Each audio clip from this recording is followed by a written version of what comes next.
You need to hear this if your GMC Sierra's 4WD just stopped working. Don't panic, here's what you can check before heading to the shop. Let's get rolling. First up, check your dashboard.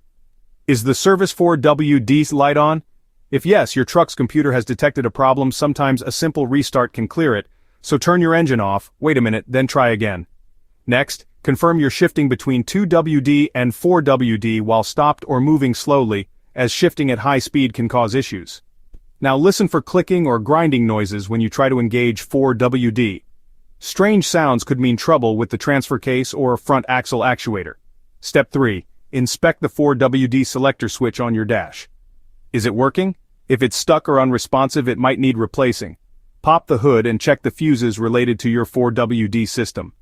A blown fuse is an easy fix, just replace it with the same type. Now look underneath at the wiring and connectors on the transfer case. Loose, dirty, or corroded plugs can stop 4WD from engaging. If you've checked all these and your Sierra still won't cooperate, it's time for a professional diagnosis. Remember, regular maintenance is the best way to avoid 4WD headaches down the road. Stay safe and keep your truck adventure ready.